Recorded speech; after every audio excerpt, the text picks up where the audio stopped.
আসসালামু আলাইকুম প্রিয় দর্শক। যারা ইউটিউবে নতুন কাজ শুরু করছেন, তাদের সর্বপ্রথম যে বিষয়টা খেয়াল রাখা জরুরি সেটা হলো ক্যাটেগরি সিলেক্ট করা। আমরা অনেকেই আছি যারা ইউটিউব শুরু করি কিন্তু কোন বিষয় নিয়ে ভিডিও বানাবো সেইটা আমরা জানি না। এবং কি বিষয় নিয়ে ভিডিও বানাবো এটা তো মাথায়ই আসে না। তো এর জন্যে ক্যাটেগরি সিলেক্ট করা অনেক বেশি জরুরি। ক্যাটেগরি কি? যে আপনি কোন বিষয়ে দক্ষ সেই বিষয় নিয়ে আপনি ভিডিও বানাবেন। তো আপনি যদি টেক রিলেটেড ভিডিও বানাতে পারেন, মানে সেই বিষয়ে যদি আপনার দক্ষতা বেশি থাকে তাহলে সেই বিষয়ে আপনি ভিডিও বানাবেন।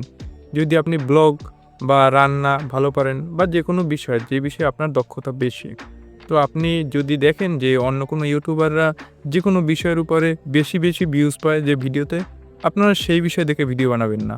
আপনারা আপনাদের ক্যাটেগরি অনুযায়ী আপনারা যেই বিষয়ে আপনি দক্ষ সেই বিষয়ে ভিডিও বানাবেন। আর ক্যাটেগরি সিলেক্ট করার ক্ষেত্রে একটা বিষয় খেয়াল রাখবেন যেন লোভনীয় না হয়। লোভনীয় বলতে কি? যে অন্যেরটা দেখে কপি করা। আপনি আপনার মতো চেষ্টা করবেন। এটা হচ্ছে সবচেয়ে মূল কাজ। আর ক্যাটেগরি সিলেক্ট করার ক্ষেত্রে আপনি দৈনন্দিন জীবনে কোন কাজগুলো অনেক বেশি পরিমাণ করে থাকেন বা কোন কাজগুলো করলে আপনার ঘন্টার পর ঘন্টা কাজ করতে পারবেন কিন্তু তবুও বিরক্ত হবেন না। এই দিকে সবসময় খেয়াল রাখবেন।